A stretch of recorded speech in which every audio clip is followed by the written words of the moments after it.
Hər vaxtınız xeyirli olsun. Bəli, bir neçə dəqiqədən sonra Bakı məhkəmə kompleksində təqsirləndirilən 15 nəfər Ermənistan vətəndaşının barəsində olan cinayət işi üzrə açıq keçirilən məhkəmə prosesi davam edəcək və bugünkü iclasda məhkəmə hökmünün elan olunacağı gözlənilir.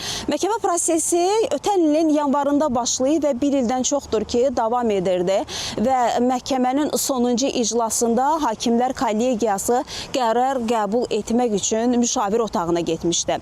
Və dövlət ittihamını müdafiə edən şəxslər, prokurorlar məhkəmədən təqsirləndirilən şəxslərdən Arayik Harutunyan, David İşxanyan, David Manukyan, David Babayana və Lyova Monasakanyana ömürlük azadlıqdan məhrum etmə cəzasının verilməsini məhkəmədən xahiş etmişdilər və digər şəxslərin isə müvafiq olaraq 20, 19, 18, 17, 16 il müddətinə azadlıqdan məhrum olunmasını xahiş etmişlər və məhkəmə prosesində çıxış edən təqsirləndirilən şəxslərin vəkilləri isə məhkəmədən təqsirləndirilən şəxslərin barəsində bəraət hökmünün çıxarılmasını xahiş etmişlər. Bundan sonra isə məhkəmə tərəfləri dinləmiş, replikalar, eyni zamanda deyək ki, təqsirləndirilən şəxslərin hər birinə də məhkəmədə çıxış etmək üçün son söz verilmişdi. Onlar da fikirlərini bildirmişlər və bundan sonra məhkəmə kollegiyası qərar qəbul etmək üçün müşavir otağına getmişdi. Bugün isə artıq qərarın elan olunacağı gözlənilir və hansı qərar qəbul olunacaq, hökmdə nələr olacaq, biz xəbərlərin növbəti buraxılışlarında bu barədə tamaşaçılara daha geniş məlumatları çatdırmağa